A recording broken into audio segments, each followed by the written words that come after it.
start.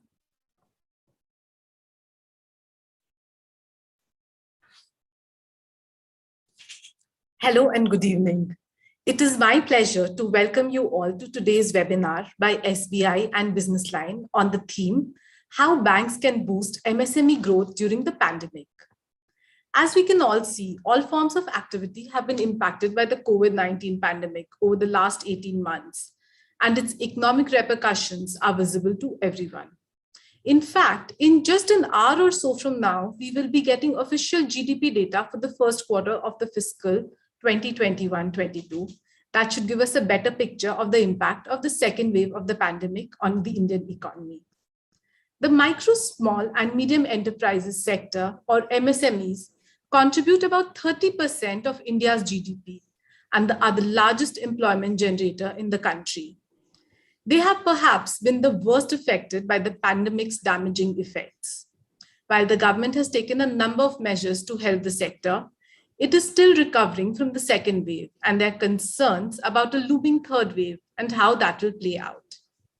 Recent RBI data suggests that while overall bank credit still remains weak, credit to the MSME sector has been robust in June. But questions remain about the critical sector's recovery path and pace going ahead. What can banks do to further boost liquidity in the system and meet the credit requirements for these industries? What are the other issues that plague the segment and need attention? To answer some of these questions and throw some light on the way ahead, we have with us a wonderful panel of speakers. Mr. B. Shankar, Chief General Manager, SME and SCF, State Bank of India. He has a rich experience of over 32 years in various capacities at the country's largest bank, SBI. We also have Mr. Ketan Gaikwad, the Managing Director and CEO of Trades platform RXIL. He too is a seasoned banker with a career spanning 29 years. And we have Mr. K. Raghunathan, popularly known as MSME Raghu. He's convener of the Consortium of Indian Associations and is a first-generation entrepreneur. So without wasting any more time, let me start off with what we are certain would be a very interesting discussion. Mr. Shankar, I'm going to start with you because you're the banker here with hands-on experience on the sector. The theme of the webinar is how banks can boost MSME growth during the pandemic. So we want to know from you, what are your views on what banks can do for this and how is SBI performing in terms of lending to the sector? Here, I'll start with the pandemic. We all have gone through two phases of the pandemic. The impact of corona has been immense and it has severely disrupted the small businesses. Now, MSME contributes 30% in the GDP of the economy. 45% of the exports are coming from MSME. 12 crore people are employed by MSME. And with such a massive contributor, the MSMEs, they are impacted the most because of the corona. Now it has been hit. The supply chain has been disrupted. Imports were down. Of course, now they are picking up. Markets were bearish. What they require is financing support to help them fund their operations, to achieve growth and generate their livelihood. Because of COVID, there has been a change in the consumer behavior also. The spending habits have changed. Online marketing, online purchases, everything have gone up substantially. Now MSMEs need a lot of guidance. Besides finance, the enterprises, they require access to the novel market opportunities now. The consumer databases and advanced technologies that help them amplify their productivity, efficacy, and agility in the new normal. They need to reach out to the new consumer base. Earlier, people used to go to the shops and purchase. The supply chain used to be very defined. Now the online purchases also started because of the lockdowns. Those who have reached to online platform are getting good response. Those who do not have reach, they are not getting response. So many of the MSMEs, because of this change in consumer behavior, their traders, the next in the supply chain after the MSMEs, they are getting affected, which is having indirect negative impact on the MSME sales. Now here the bankers have played a major role. The government has played an excellent role. Government has come out with so many ways, GECL 1, 2, 3, a special 20% package disbursed through the banking system. There has been a very good response to that from all the MSMEs who are not doing well because of the corona, otherwise which were very effective. We have covered the banks all put together. We have covered almost all the eligible MSME units with 20% of their fund-based outstandings as on 29th February 2020. And all the MSME units, almost all who require funding, they have taken that, availed of this opportunity. 26 sectors have been identified by the government which are totally affected by the pandemic. Now the banks have given them the required 20% of GECL under GECL 2, and under GECL 3, 4 sectors are identified and 40% of the outstandings are given to them as a separate package. COVID emergency credit line has been given by SBI in addition to what the government has offered. So in all, if you take only SBI, other than the normal requirements, we have disbursed around 27,000 crores to the MSMEs which are affected by COVID. But is it sufficient? Now, there is a lack of demand from the MSME sector also, because it only increases their repayment obligation. Now, even then, after COVID-1 first phase, the second phase has come all of a sudden, and the upward looking market again got a hit, and this has become very, very unbearable during the Q1 of this year. Q1 is a total washout in terms of lockdowns, in terms of functioning of the MSMEs, in terms of performance, except for a few sectors, which are basically the essential services, like food processing, etc. Now here, the government has again come up with a restructuring package, the second phase of restructuring package this year. And almost all eligible units have taken the advantage of this restructuring package. Now, the banks earlier used to give direct finance to MSMEs. What is the way forward? The second part of your question is what banks have been doing, and then how is SBI performing in this? I don't want to go deep into the SBI part. SBI is doing very well, and all other banks also are doing very well in MSME finance, because MSMEs, whenever required, they are not devoid of funds from the banking system. And of late, I would say that there are two schemes which we have brought out for healthcare sector. One is Sanjeevani, which is a very robust scheme for setting up of the oxygen plants, because we have been privy to the difficulties that entire population has faced, entire hospitals have faced in terms of shortage of oxygen. So because for setting up of oxygen plants, Under the guarantee scheme of the government, we have carved out a product, Sanjeevani, which gives healthcare loans to hospitals and nursing homes for setting up of oxygen plants with power backup. Under this scheme, loans up to 2 crores are. There is another guarantee scheme which has come out from the government, which is Arogyam. Arogyam is for the healthcare sector. It covers the entire ecosystem of healthcare.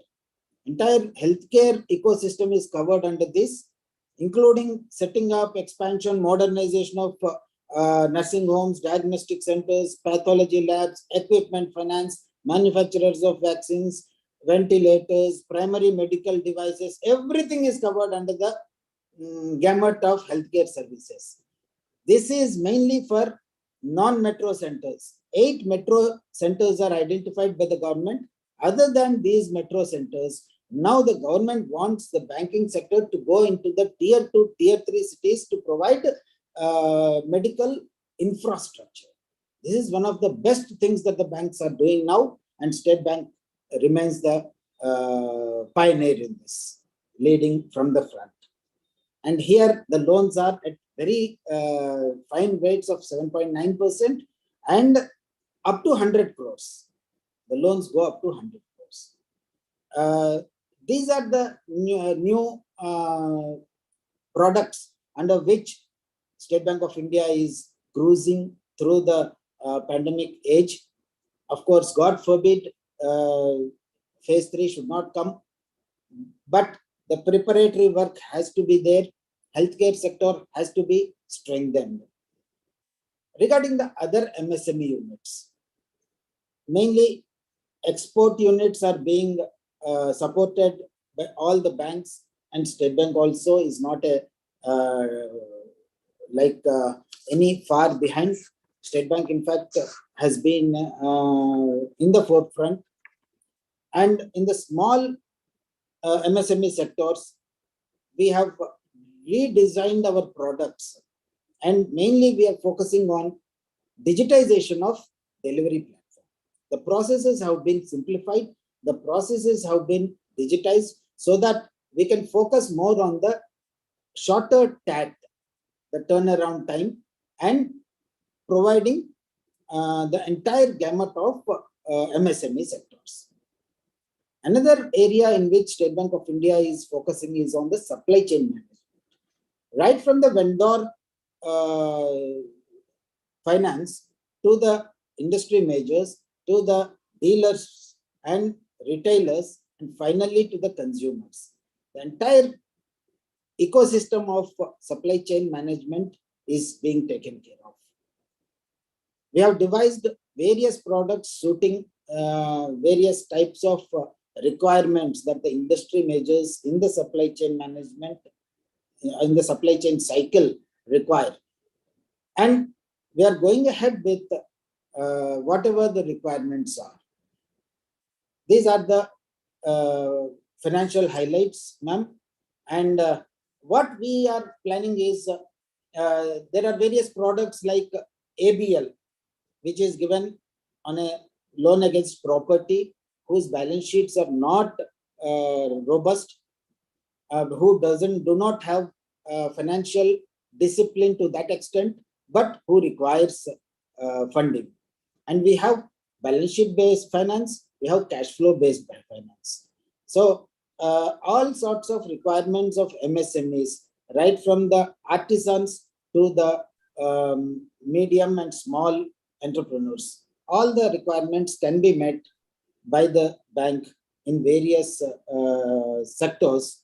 And the vast networking, we have vast network advantage that SBI has. We are reaching out to the entrepreneurs in the most remote rural areas, to semi-urban areas, urban as well as metro areas. That's good to know, sir. Thank you so much. Mr. Gaikwad, if we could have your comment. So RXIL has processed over 65,000 crore invoices last year. So we just wanted to understand that, how is the company doing post the second wave of the pandemic, and how do we bring more MSMEs onto the platform. If you could share your views on this. Yeah, so to talk a little bit about Threads. So Threads is basically a invoice discounting platform which purchases the receivables. So the Threads came into the being because this was based primarily to handle the delayed payment issues of the MSMEs. So that was the intention of the government when it came about the Threads platform, and three exchanges got the licenses. So there are three exchanges. So if you look at the I would say that, look, the performance of the Threads, we should divide it into two parts: pre-COVID and post-COVID. So pre-COVID is where the response from the corporates was quite a very, I would say, very warm, or very lukewarm, I would say. But when it came to COVID scenario, that's the COVID hit us somewhere in March, and in the first 3-4 months there was complete, the volumes dipped down completely. There was nowhere to be seen that what is going to happen, what is happening. So there was a lot of uncertainty, and if you recollect, there were many corporates which came across saying that they are not going to make the payments to the suppliers. The supply chain was basically suspended, or there was only essential services which were being looked after. That was seen as the lifeline for the entire country now. But then the thought started coming on the corporates, and that's where the three exchanges, I would say that RXL also played a major role, that we started talking to the corporates. And we learned that the corporates were very keen to keep the supply chain going. So in a supply chain mechanism, your supply chain is as weak as the weakest link in the platform, and as weakest link in the entire chain. And that's where the MSMEs come in. And what we learned is that the corporates were keen on getting onto the platform. So we have seen a phenomenal growth in the last 1 year, which was very unexpected, I would say. But yes, we also have a role to play, that we reached out to the corporates, we reached out to MSMEs, and in addition to that, there was an SCRF scheme which was instituted by SIDBI, where SCRF scheme was basically a Swavalamban Crisis Response Fund, which allowed the MSMEs to get onboarded on the Threads platform free of cost. So that's where the last year we would say that the MSMEs, to the tune of around 6,000 MSMEs, got registered on Threads platform. And then we saw the business also increasing. The business, in the sense, the corporates which were earlier giving cold shoulder to come on the Threads platform, they started realizing that they have to support the MSMEs, because at the end of the day, look, you need to support the MSMEs because they also have the fixed cost outgoes. So the platform is nothing but simple thing that you come on the platform, you get registered, you load your invoice, and the invoice gets accepted by the corporate, and then the funds happen, the payments happen based on the corporate credit risk profile. So we have seen a phenomenal growth where we grew around 180%. So what we had done the year before, we had done only 2,300 crores. We did around 6,500 crores last year, and it's growing. We saw that many corporates, many governments also have joined the platform. One or two governments are in talk with us. They have joined the platform and they are working on it. So what we have seen is it has been a phenomenal growth in the last 1 year for the Threads platform, I would say. And thanks to the focus and the push which was given by the banks, by the government, by the RBI also. So in fact, we would say that the ecosystem is slowly tuning towards how can we help the MSME ecosystem. And that's where the thought process is derived, that why the corporates there on the platform, why they're not coming, why they're not doing much more transactions on the platform. So that's how the entire ecosystem developed, I would say, in the last 1 year on Threads. Surbi. Right. And how do we bring more MSMEs into the platform then?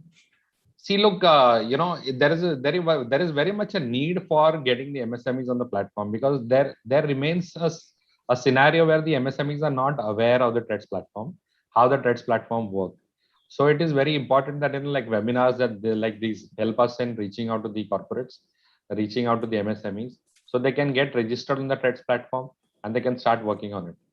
So that is, and there is a misconception among the MSMEs that look, when they come on the Threads platform, if the corporate defaults, then whether the default will happen for the MSME, whether his rating goes down. There are some misconceptions over that we have been making it very clear that look, when you come on the Threads platform, the finance which happens on the Threads platform is completely without recourse and without any collateral. So that's the best. Look, this is the best thing which can happen to any MSME. Because today the problem for the MSME is the funding of the for the working capital. And if you look at the scenario where the studies have been carried out, studies are very clear that the MSME outstanding, where they have supplied to the corporates and the government departments, it has gone to the tune, it has exceeded around 15 lakh crore. There was a study which was conducted by GAME, which is the Association of Mass Entrepreneurship. So these guys have come out with a study that 15 lakh crore is something which is outstanding for the working capital, outstanding for the MSME, which has got delayed. So in case if you were to look at it that, there is a mandate which comes from the government that MSMEs have to get registered, the corporates have to get registered. The corporates, in fact, there is a mandate from the government that they have to get registered, but they're not functioning effectively. They are looking at it as a mechanism where, they will be monitored or something like that. So that is exactly the problem. But I would say that, look, slowly the effect is dawning on the corporates, the industry, and the government, as well as the government departments, that they're looking at TREDS platform as something which can help the MSMEs to a larger extent. Surbi. Yeah. So I think that we should see more growth on the TREDS platform this year. And yeah, so this year, we are looking at growth of upwards of 10,000 crores. So we have done last year around 6,500 crores. In fact, our board has targeted much more. But as Mr. Shankar has pointed out, look, when we set up the targets, we were very much in a euphoria mode in the month of March. That, because we had achieved something like 1,100 crores disbursal in the month of March. So we accordingly set our targets at a very aggressive level. But I would say that, look, that looks possibility that we will exceed 10,000 crores or much more than that in the next 4 months. The first quarter has been a complete washout, complete disappointment, but that was a natural impact of the COVID scenario. That's wonderful to know. Now we'll move to Mr. Raghunathan, who's the industry's voice amongst us. And Mr. Raghunathan, an AIMO survey last June had said that about 78% of MSMEs were not satisfied with the financial relief package announced by the center. So in your opinion, in discussions with firms, how is the sector doing now? And do you think that there's a revival underway after the second wave and the festive season approaching? Please share your views. Thank you, Surabhi. Good evening, Mr. Shankar, Mr. Ketan. First of all, on behalf of all the entrepreneurs in India, I would like to thank the banking fraternity as a whole, because they have been one of the other frontline warriors during the last 14 months. Two things were affected. One was a life, other one was a livelihood. Life was saved by the nurses and doctors and hospitals. The livelihoods were saved thanks to the bankers. Now, coming on to the subject, Surabhi, I would like to be on behalf of the voice of the voiceless in this country. The word MSME has also gone through a tremendous change in the last 14 months. Earlier, MSME was only classified between manufacturing and services and based on the investment in the plant and machinery. But today, from a 1 crore turnover to 250 crore turnover, people can be called an MSME. Whether you are a trader, whether you are a service provider, whether you are a manufacturer, you all can be classified under MSME now. Now, no more MSME contributes 30%. In our opinion, MSME will contribute 60% of the GDP now. First and foremost. Second point is, it is no more a 12 crore, 6.3 crore as an MSME. It will be now close to almost about 14 crores of MSME, because traders are included into that. With that having said that, we haven't done enough for the micro entrepreneurs. Whom I am talking about is those who are with less than 5 crore turnover. If you take them as a micro entrepreneur, they are the worst hit and they are the large in numbers. Now, if you want me to address this, I will address it from the perspective of the loans. I will classify them into those who are already having a loan, those who are needing a fresh loan, that's startup, the new enterprises, and those kind of people. Those who have already a loan, we will split it into further. Those who are regular and those who are irregular. Those who are irregular, we will further split it into those who want to quit the business or they want to revive their business. Now, each one of them has to be addressed into a different ways of doing it. It is not a one size fits all kind of a solution. We have in the stimulus package, for example, we had the ECGLS scheme. Scheme is a good scheme, but the riding conditions prevented those who wanted it not to be availing it. The fund of funds, even today, even after 1 year, it was never a takeoff. The loan restructuring again went into the problems with the eligibility conditions of being a regular account as on 31st of March. There are several sectors which never bounced back in March, in spite of the 14 months of lockdown period for them. I can cite plenty of people. You can talk about saloons, you can talk about gyms, you can talk about automobile showrooms, you can talk about printing press, office equipment supply. I can go on because we have identified 52 sectors at the micro entrepreneur level who provide employment opportunity for the informal sector, who are never under the radar of anybody for that matter, have not been cared, have not been addressed, have not been taken care, have not been fed with what they want. Now, let me explain to you a few more points, Ruby, just putting the stage on the right perspective. On one side, we are very happy to see the huge profits from the bankers and the corporates. At the same time, we are painful to see equal amount or, in fact, more advertisement in every newspaper today about the recoveries from the micro entrepreneurs. Open any page of the paper today, you will find 25 lakhs, 30 lakhs, 40 lakhs outstandings on which the huge advertisement comes in recovery from the assets under the SARFAESI Act. The NPA cases are going. On one side, I feel very happy Mr. Ketan's organization is growing exponentially. On the other side, I am painful to see that much of people in the market are having problem in recovery of the loans, which they have to go to the trade platform to get it. See the conditions of this is not the growth which we wanted to emphasize with. Coming to a micro entrepreneur, what issues are generally faced? Sir, I'm not limiting to SBA. I'm talking in generic perspective. The first and foremost is lack of response from the bankers, summarily rejecting the proposals, demanding the collateral security for loans, even if it is below 2 crores. No redressal in time when the boat is started sinking or when they start doing that. Delay in the sanction, thereby the stress and the overcost run. Fear psychosis at the ground level on decision making.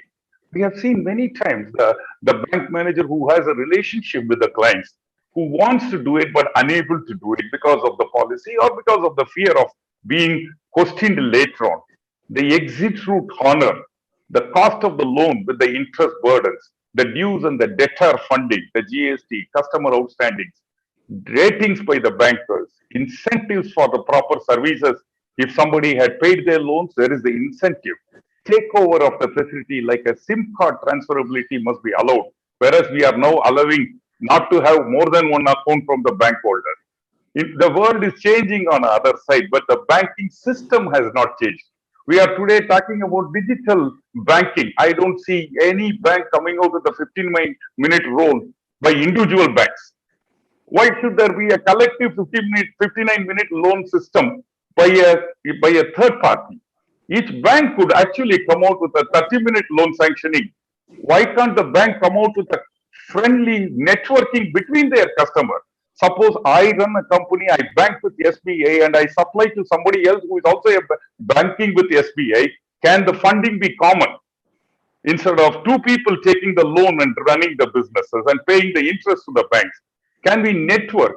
Can the procurement of the bank for their own needs, can it be from their own customer? Demand creation, competitiveness. These are all the kind of things which we would like to debate and discuss and take it forward.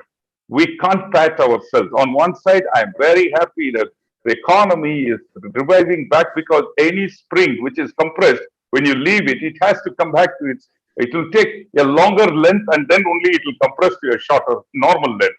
So you're not surprised with the details. But a company, an entrepreneur who has lost 12 months of profit, in order for him to recoup that, he has to do 30% more than what he was doing earlier for next almost 3.5 years to get back the 12 months profit what he lost.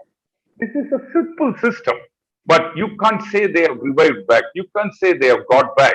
Technology is taking them on a war foot. Take the automobile manufacturer, ancillaries. It used to be an ancillary manufacturing if you have a couple of lathes and the fitting rooms. Today it is not so. The technology of the automobile is vast changing. So the technologies are becoming redundant. We need to cope up with all this. We need to fight the raw material problem. We need to fight the employment opportunity problem. We have a lot of things to worry about, and the banker must consider us as their honored customer, not as a willful defaulters. The bankers at the first button should not press exit route of their relationship with the bank. When I do well, they call me a relationship banking. When I am not doing well, they call me immediately a traitor and push the button of ejecting. They eject whom? They eject the system. But at the same time, the bankers post a very good profitability and we are very happy. But at the same time, please be human in your approach when you talk to an entrepreneur. The entrepreneur has no choice to go anywhere else. If you close him from one business, he has to restart another business. It is not easy. A bird in the hand is better than two in the bush. An entrepreneur needs to be nurtured. An entrepreneur cannot be killed and sabotaged. I fought and I got to successfully removing the photograph of an entrepreneur being published by some of the bankers when they are recovering. Because most of us, we will have only our wife or a brother or a sister as our guarantors. And even their photographs were earlier given in the advertisement. Thankfully, those things were all gone. We have recovered back from the COVID. We don't know about the third wave. We have lost some of the entrepreneurs in the COVID 2 and the COVID 1. We have lost some of the business models, but the bankers, with the huge profit they have made, with the huge money at their disposal, must come forward and help the micro entrepreneurs in this country. The micro entrepreneurs in our quantifying is about 99% of the MSME, less than 5 crores. Their needs are 2 crores, 1.5 crores, 1 crore 50 lakhs. They have no scope to play around. Please help them. I'll stop here, Surabhi. I'll check on the questions. Thank you, Mr. Raghunathan. What you've talked about is very interesting, and you've brought to the fore a lot of more new issues. So before we proceed to the next round of questions, can I request our audience to please type in their questions in the Q&A box? We'll be taking some of them up towards the end of the webinar. So Mr. Shankar, now we'll move back to you. And in the interest of time, we'll all keep our questions as well as answers a little short going forward now. So, but Mr. Shankar, why is bank credit still low? Is it because banks are being cautious, as Mr. Raghunathan said, or is credit demand also, credit appetite amongst MSMEs also low? Do you see a revival in demand in the near future? Yes, Surabhi. In fact, if we see the demand and supply for credit, there is demand for credit from MSMEs to some extent, and there is huge supply that is there. All banks have huge liquidity, and they're all prepared to lend also. But here, why credit offtake? I don't say that it has not taken off. It is taking off, but it's not taking off at the rate or pace at which it should have as per our expectations. Why? Because two factors play here. One is, this is the slack season. The busy season starts from October. Second is, there is huge unutilized limit that is there with the banking system. People are sitting with cash, all the medium enterprises, small enterprises, whereas there is demand from the small micro units which we are trying to address. Yes, there will be demand from everyone. Uncertainty is the major cause. Uncertainty of the future, the orders got impacted, and the repayment obligations is of they're afraid of. Now here, when we come to the micro enterprises, financing is a different ballgame.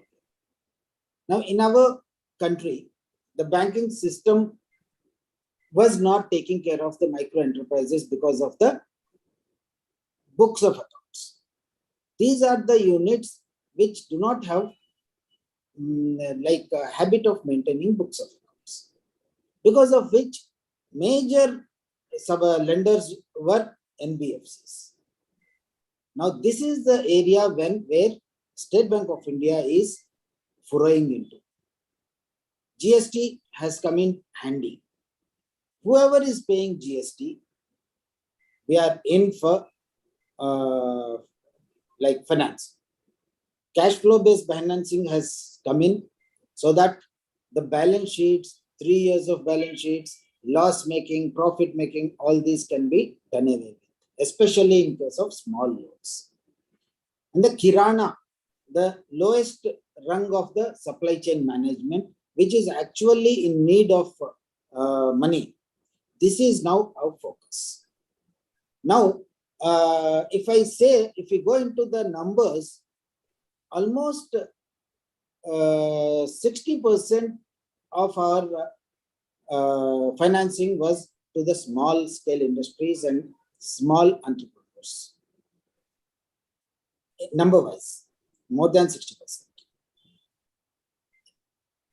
And in the future also, like right from SRTOs to the Kirana to the small retailers, through digital banking, we are going in a very big way. Yes. When we come to the support to the needy at the times of need, yes, banks, yes, Mr. Raghunathan has pointed out rightly, when that is required, banking sector has to stand by them. Yes. Restructuring is available. Restructuring package which government has come out last year, and this year also it has come out. And whoever is eligible under restructuring, their accounts can be restructured and they will not be declared as NPS. And recovery will come only when hard recovery comes only when the account becomes NPA. So, COVID-related deficiencies or COVID-related issues faced by the MSMEs are addressed quite well by the government. And all the sectors are covered under GECL1. And GECL1 is sanctions under GECL1 can go up to 30th of September and disbursement up to 31st of December. So even now it is valid. So all the sectors up to 50 crores are covered under GECL. Yes, 27 sectors are covered under GECL2. 26 plus healthcare is added later to that. Now, why credit offtake is not taking place is maybe because of lack of interest or uncertainty. Yes, from the banker side, in the operational at the operational level, earlier there used to be some apprehension of COVID-related downfall of the units, because MSMEs as such were doing well earlier. Now because of COVID, their performance has come down. Then in the initial phases, when the performance comes down, the limit renewals will be there. New units coming into the books will be selective. But last year onwards, the bank has taken a stand that we should go in for new units also, and all the MSME units and the last rung of the supply chain should be supported properly and fully. And we have entered into tie-ups with all the industry majors like HUL, Tatas, and now we are in the process of entering into tie-up with others also for their last rung retailers and kirana for suppliers, supply chain. Yes, cost of loan is one apprehension by the MSMEs.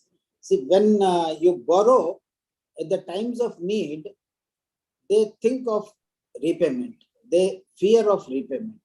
That might be one of the causes for low credit offtake. Yeah. Thank you so much, Mr. Shankar. Mr. Gaikwad, you spoke about how coming onto the TREADS platform can help improve liquidity for MSMEs. So according to you, what are the other major problems being faced by the sector in the pandemic? And also you spoke about corporates coming onto the platform, but are PSUs also equally keen on coming onto the platform?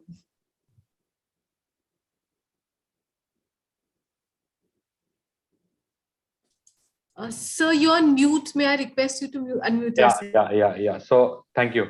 So before I go on to that question, I would like to, talk to Mr. I would say that I would like to give a few comments on Mr. Raghunathan's statement. So, it is why it is heartening to see the growth on the TREADS platform, because, look, the TREADS platform is a unique concept in India. Unique concept in India because, you have the receivables which are being purchased by a bank. No, and this concept is very unique in the sense this is nowhere there anywhere in the world. We have applied, or rather, I would say we have copied this particular concept from NAFIN, which was a totally different model altogether. But it came in a very refined form where the corporates over here, the MSMEs, get the credits. Or I would say that the moment the MSME supplies to the corporate, the MSMEs always have a problem of delayed payments. Delayed payments, why? Because the corporates always assume a patriarchal position, or I would say the patronizing position that, look, when you supply, I'll decide when you should supply, but I will decide when I will make the payment to you. So this is the unique concept wherein that, the platform growth is very heartening, because at the end of the day, and if you will be very heartening to also understand the rates the platform, the MSMEs are getting. The rates which the MSMEs are getting are not even, nearer to the rates which they get it on a bilateral loan. If a bilateral loan is getting approved at 8 or 9% in the today's scenario, the MSMEs get the bills invoices discounted without recourse and without collateral at 5 or 6%, depending on the credit rating of the corporate. So that itself is a different concept altogether. So, it's very heartening that, and why I'm saying heartening, because the more adoption of the TREADS platforms will actually lead to the reduction to a certain extent of the working capital requirement of the corporates, MSMEs to be very precise over here. And to answer the question about, how do we see the liquidity being increased over here? See, look, the Factoring Act has got amended. This is the Factoring Act getting amended that will also allow the corporates, that will allow the NBFCs to come on the TREADS platform. So now what we have seen in the last 3-4 years is that the corporates, when they come on the platform, the banks, which the banks normally prefer the best rated corporates. So there is always a competition between the best rated corporates to get that particular asset. But when you have the NBFCs will come on the platform and they will start looking at the low rated corporates also. So that's how the liquidity, we feel that, it will increase. So there are many things which are happening on the platform. So that Factoring Act is getting amended. Factoring Act getting amended will allow the NBFCs to come on the platform and start doing the discounting for the larger or the much more credit rating of the corporates, which are at a little bit higher credit category, lesser credit category, I would say. So that is something which is happening. And what we would say is, why the PSU? So there are corporates which are there on the platform, but what happens is, there is the corporates are, I would say, they are adopting, but in a very slow pace. Why they are at a slow pace? Because this particular platform actually instills discipline. There's a transparency, because discipline. Why? Because today, when a MSME actually supplies to the corporate, he's at the mercy of the corporate, when he's going to receive his payment. When he comes on the TREDS platform, he puts it invoice, he gets his payment, he's out, and then the corporate it's the responsibility of the corporate to make good the payment to the financier on the due date. And that's very important. So tomorrow you look at a scenario where you have two invoices, one invoice is being financed on the TREDS platform, the corporate has to put the funds adequately in the account to ensure that he does not get defaulted or it does not get reported in the SMA, say the click reporting system. But when you have the MSME which has not discounted that particular invoice, the corporate has a choice not to make him the payment on the due date, and that's what normally happens. At the same time, look, although there is the directive from the government to the PSUs to come on the TREDS platform, we have seen that PSUs shying away from the platform. They are not coming on the platform. I would say out of the 200, and I'm talking only of the central PSUs, out of 256 PSUs which are there on the platform, in India, central PSUs, hardly 100 and so 175 PSUs have got registered. But how many are transacting? How many are transacting? I would say they would be not more than 20, or that there would not be more than 15 PSUs which are genuinely transacting on the platform. So again, it's a matter of discipline for the corporates to come in, to get on the platform and start making the payments to the platform. But just imagine if all MSMEs were to embrace that platform and all the corporates were to embrace that platform, there would be a very lesser requirement of loans and working capital requirement for the MSMEs. Yeah, I'm sure, because it would answer a lot of the liquidity problems, because they would get the money which is due to them. Absolutely. Mr. Raghunathan, moving on to you. Mr. Shankar spoke about, you spoke about how banks have been cautious, and Mr. Shankar spoke about how, credit appetite is also a little low.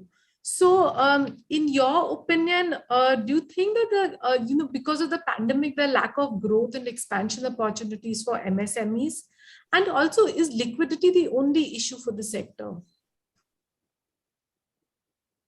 Mr. Shankar is right from his perspective. I am speaking from the other side of the coin. Both of us are actually speaking the facts. Now, you take ECGLS scheme.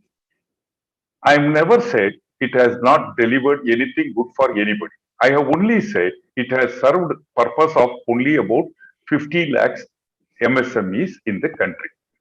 I asked, what about the balance MSMEs in the country? What is the route for them to avail funding? Is a question mark. Now, priority has been changing, and we have been raising our voice to be heard for the prioritization. Second point, when it comes to the TRED platform, the majority of the problems of the micro entrepreneurs are with the PSUs, not with the corporates. The corporates, we will go and beg them and cagify them and then get our money even after a few months or few days. They will understand our problem, because if we start supplying them next to 15 days, they will know what the problem is and then they'll make some advances. Because outstanding has been only about 15 lakhs, 20 lakhs, 40 lakhs, maximum 50 lakhs of rolling capital. But the problem is with the PSUs. And if the PSUs are missing there in the TRED link, then it also opens up the other statement of finance minister saying that we will make sure in 45 days all the government payments are being made to the MSMEs. Then how is it being controlled? How is it being impacted? How is it being affected? Has to be seen. I'm not saying is it not seen. Please understand, I am not a critic. I am only a suggestive person as to what is the missing links in this. Second point, there is an appetite of the people who need money because they did not get any stimulus into them so far. The people who took the 20%, they never anticipated when they took 20% that there will be a second wave or there will be a longer extension of the lockdown period in the first year. Because the scheme was announced in the month of June and most of us availed it in the month of July, August, and then we were not able to operate even till the month of October because of the lockdown condition. Then heavy rains came in certain parts of the country, and then the farmers' strike started, which disrupted the movement of the materials. Then the container issues came when the finished goods were not able to exit. There were other issues connected with it. So we were not adequate with the 20%. So this is exactly what it is coming. There is an appetite of the people who want it. There is a money available with the bankers, but it has to be judiciously spent. At the same time, it has to be given to the right people. The person who needs a water needs to be given water. Otherwise, he will die of starvation. This is what I am trying to highlight, Surabhi. And I have already complimented the people at the banking for having done the human service to the people. I can never function as an entrepreneur if I had not been supported by a banker. Let's understand that. But the only concern for me is when I am suffering, you are immediately exiting me. Why are you filing a divorce paper when I have just picked up a small quarrel with you? We can sit and discuss and resolve it. Let's resolve it.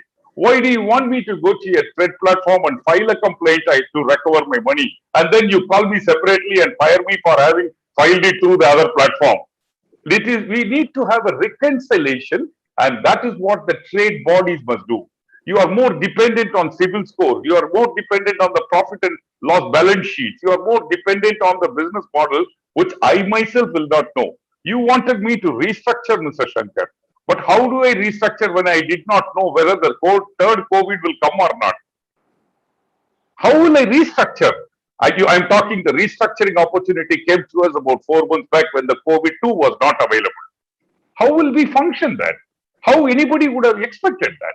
So a stitch in time would have saved 9. In this case, a saving of one entrepreneur would have saved 9 employees being out of the job. And creating a bird in the hand is better than 2 in the bush.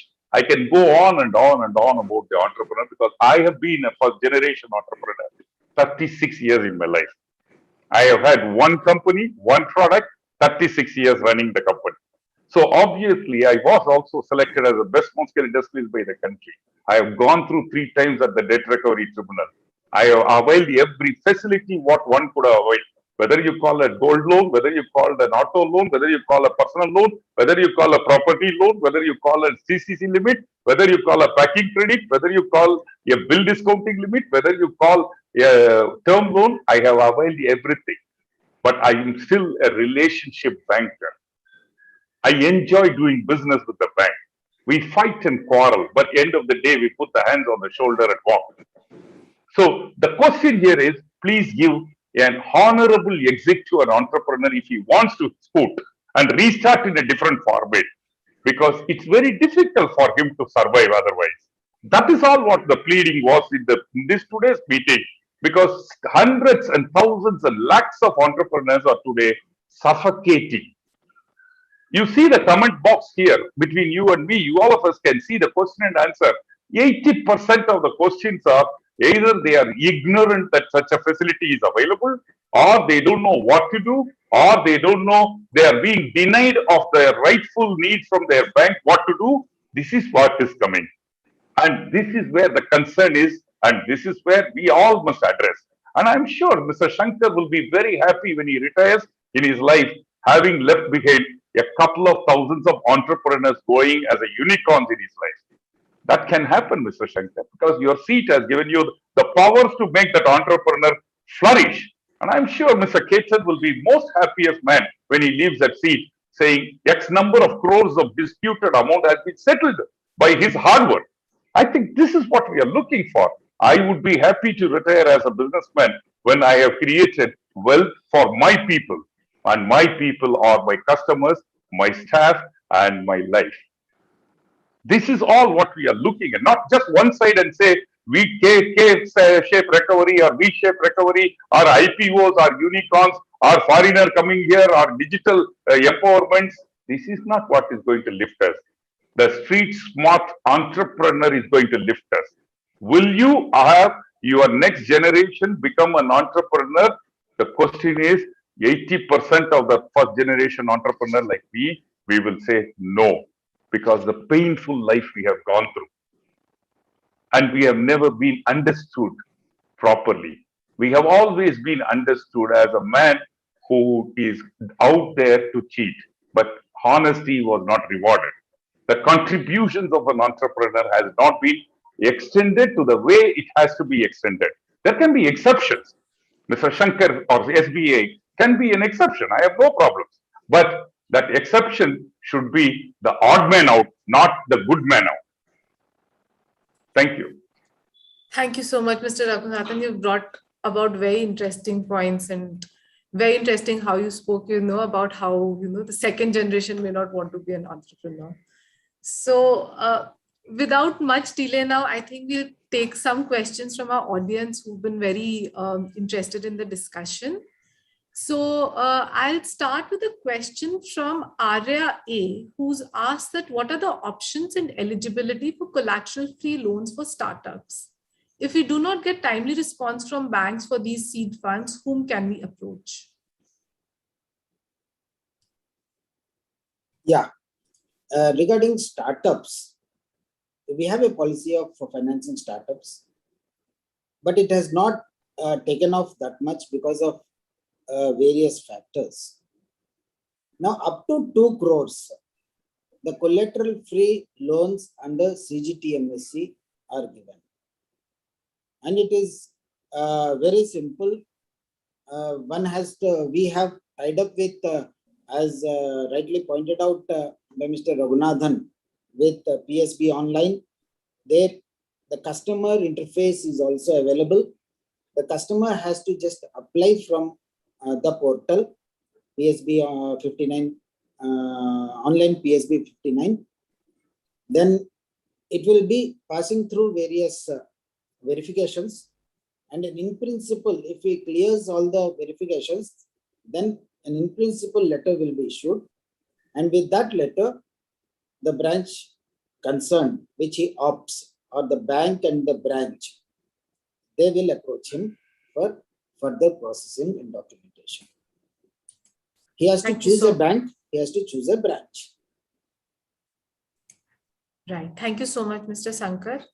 There's also a question that by Mr. L. Venkatraman, who's asked that on the TREADS platform, all the micro enterprises have to ensure that the customers to whom they're supplying are onboarded as well.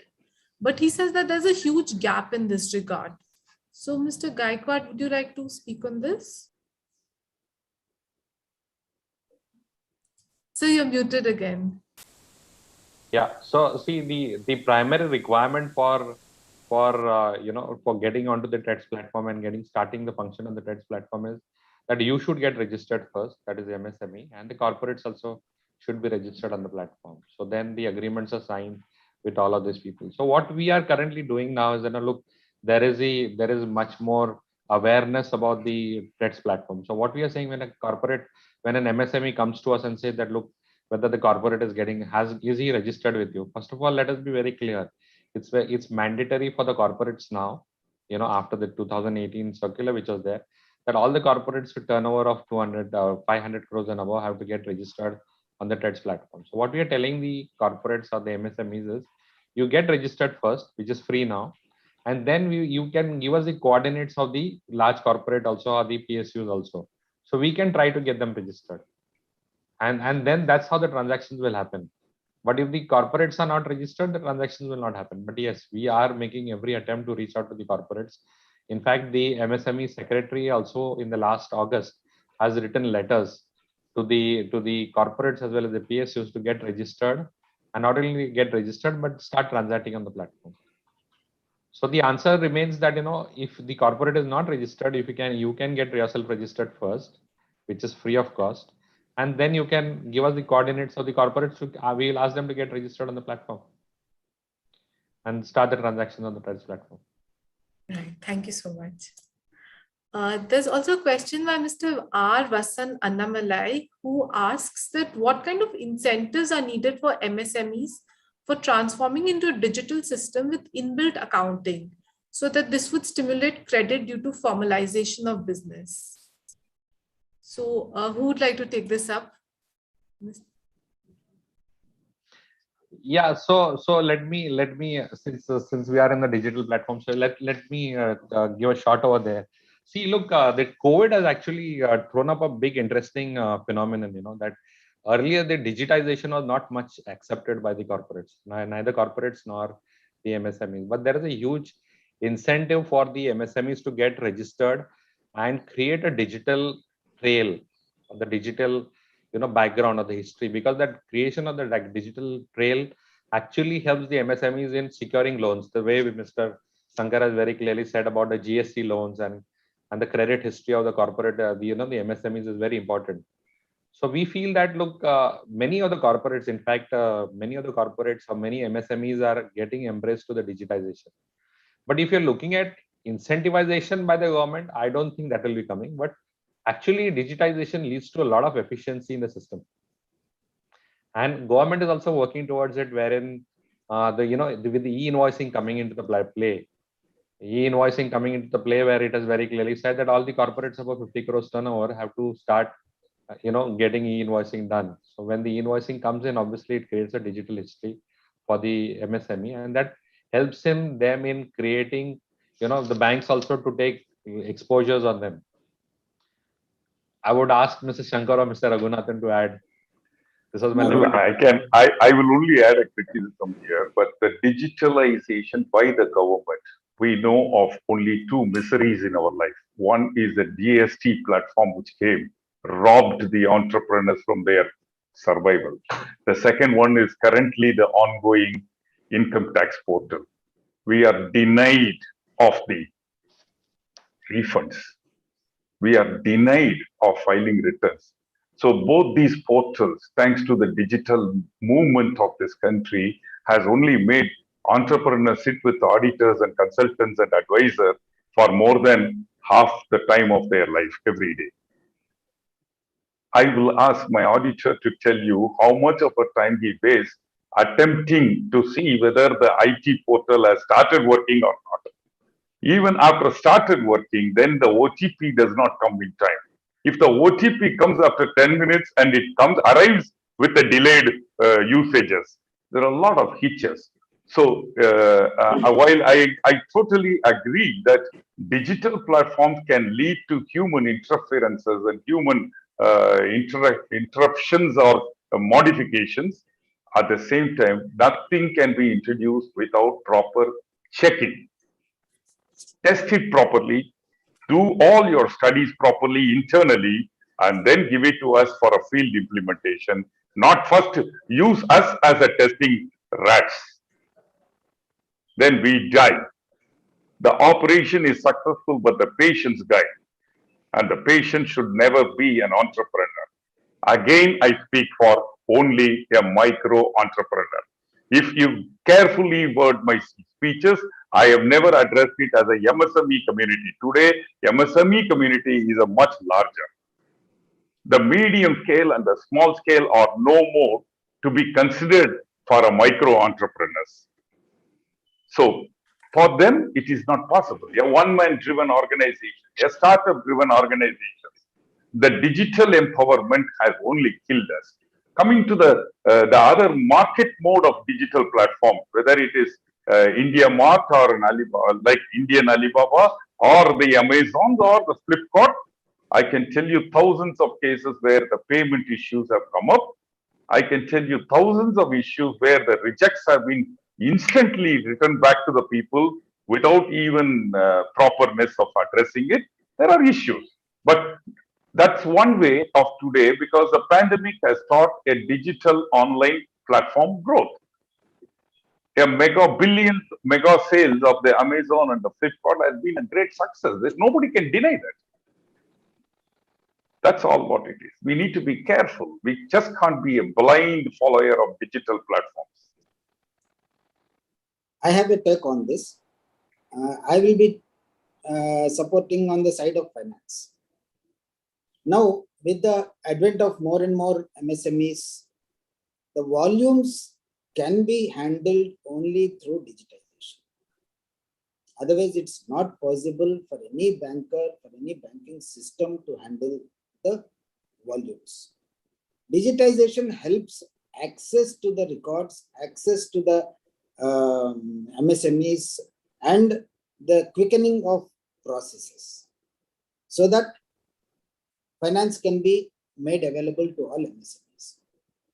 Then secondly, MSMEs will have access to the structured bank credit only through digitization and through GST payment.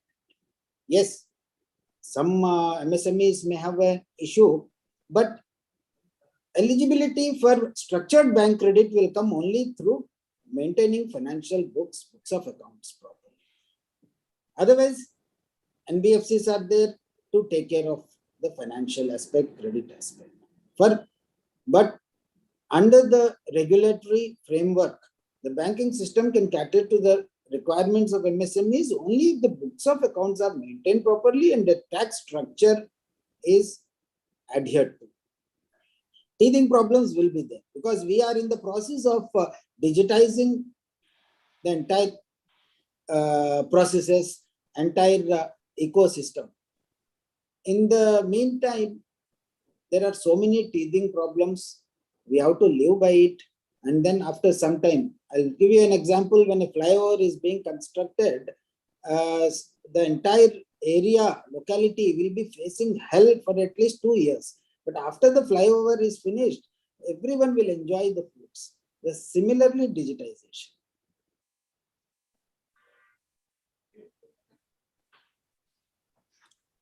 I completely agree with this. Digitalization is the way of life, but not half-baked digitalization platform. Correct. Absolutely. There's also very interesting observation and a question by Mr. Sambasiva Rao Pila, who said that, along with unemployment increase, there's also skill gap, which is not allowing a lot of people to join MSMEs.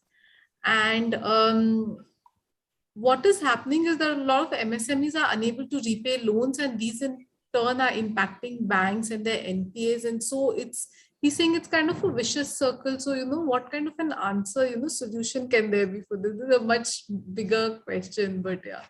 Yeah. See, NPA is a result of a credit decision, and MSMEs which fail to take off will have to face the liquidation. At that time, whatever that is received, if that is routed through the bank account, the MSME will have that honorable exit, which Mr. Raghunathan has really pointed out. I'm really impressed about that word, honorable exit. See, once a MSME or any small corporate or SSI unit goes into liquidation, normally the receivables are diverted. Then hard recovery measures are necessary. If the receivables are not diverted and they are routed through the banking system, then there will not be a question of any NPA. Yes, a portion of it will become NPA, and yes, banks are here to help out. In this pandemic, in the last 2 years, of course, as an SBI, I can vouch for one thing, that restructuring has been our prime motive and not declaring anybody as NPA, because the reasons are very, very logical. The reasons for downfall of MSMEs or inability of their repayment are very, very acceptable. So we have focused more on supporting them, not declaring them as NPAs, unless they have defaulted, diverted funds and defaulted prior to COVID, and they're continuing to be in the default stage. Otherwise, hard recovery measures have been put on a halt by SBI. And we have been only soft recovery. Yes, collection is a part of life, because we have to pay to the depositors who have trusted on the bank and then kept their deposits. Their funds are being lent, whether it is MSMEs or SSIs or large corporates. So collection is a part of life, credit process. So we are going in for soft collection methods only, not hard recovery measures for COVID affected entrepreneurs. So this much I can vouch as far as SBI is concerned. That's good to know. Mr. Gaikwad, there are 2 questions for you. One is from Mr. Prateek Bagh, who's asked that when can NBFC start bidding on the RXIL platform? The other question is that, are there any additional revenue streams that you have which help you, because garnering business itself would be taking up a lot of the revenue that you receive from the transactions? Yeah, so the Factoring Act, as we all know, that the Factoring Act has got amended. It has got been it's been approved by both houses of the Parliament. So the amendment bill has been approved by, and it has come as approved by the President, and it has come as a gazette notification also. So now it rests upon the RBI to frame the rules. So once RBI frames the rules and guidelines on how the NBFCs can come on the TREDS platform, then that's how the NBFCs will start functioning on the TREDS platform. So I would say maybe let's give it another maybe a month or 15 days more, wherein the guidelines would come in. RBI is in touch with how the guidelines being framed. But it's not only about the NBFCs, but at the same time, even CERSAI registration is also going to happen through the TREDS platform. So these are the three things which are being amended which are the guidelines are being framed by RBI. So I would say another 1 month, 1.5 months, something like that, where NBFCs can start functioning. We already have a lineup of large NBFCs who are eager to join the TREDS platform. So we are already in touch with them, and it's just a matter of 2 months, something like that. As far as the commission for the platform is concerned, look, the line of business for us is very clear that we have to help support the MSMEs. But at the same time, what is the commission we are earning? We are not earning much commission. It's just a percentage of the interest which gets charged. So you suppose that the transaction is bidded by the bank at 5% or something like that. We add 0.25% more to that. So it's 0.25% per annum is our charges, which are very nominal, which gets added to the cost of the MSME or the corporate which is bearing the cost. So we do not have any other source of revenue, if you ask me very clearly, because TREDS is the business only for MSMEs. So we are doing that kind of business only for MSMEs at this point of time. Tomorrow there is a possibility that the non-MSMEs also may be allowed to come on the TREDS platform. So that's where we see that the revenues can come in from there also. But today it depends on what kind of volumes you are doing, and a percentage of that is the fraction of the percentage of what is the commission, which is what the platforms are earning. Okay, that's something even I wanted to know, so I thought I'll ask you. Right. Mr. Raghunathan, there's a question from Mr. Vishwanathan of Amrita School of Business in Kerala. He asks you that, how do you see the future of micro enterprises, and which are also, which have already faced demonetization and GST and now the pandemic. So what is your outlook on the sector? An entrepreneur is an entrepreneur till his death. His enterprise might get closed, but the entrepreneurial skill can never die. If one door closes, he will open 100 doors. Let CIBIL score go down. Let defaults can happen, but he will resurface. He will re-emerge only as an entrepreneur. And an entrepreneur never retires. I'm telling you this, the pandemic has taught many people many things. It is not easy to be a family member of an entrepreneur. It's very difficult because we smile 24/7. People get used to it as a natural smile, but it's an artificial face of smile. We have become like that. But this COVID time has exposed our pressures to the near and dear in the family. Everybody has come to know of what exactly is the pain points of an entrepreneur around him. If a man has lost his earning, for example, I know somebody who borrowed 45 lakhs against his house and then started a gym with all the equipments before COVID. And he inaugurated it on 15th of March. And from 24th, the lockdown started. He could never get up. And when he came back to reopen, the machines have almost gone through the warranty period of theirs. And he could not restart. Where will he go? So some people lost their income, or their profit, what they made in their life. Some people lost the profit, what their parents made. Some people lost many things in their life. But the only thing they did not lose is their entrepreneurial spirit. The gig workers are a classic example now. I have known so many press friends of mine who have been in the press as a regular job goers, but now they have become a freelance writer to multiple organizations. So don't worry, an entrepreneur remains an entrepreneur till his death. And as far as to answer Mr. Vishwanathan's query, micro entrepreneurs will show the strength of theirs in the coming next 3 to 5 years. Whether the government helps or not, they will be a powerful tool you cannot ignore. You cannot paint any rosy pictures of the growth of this country without the growth of a micro entrepreneur. That is the strength of them, and that is unfortunately the weakness of them. Thank you so much. Very inspiring words. Well said. And Very well articulated. I think they're the building blocks of the economy, if I could say it on. I think we'll just take one last question. I think we've really extended our session. Just one last question there from, this is from Mr. Charles, who said that he's opened a current account with a private sector bank. And he's been thinking about, whether he should move to a public sector bank and whether it would help in getting better financing through government policies. So, Mr. Shankar, if you could respond to that.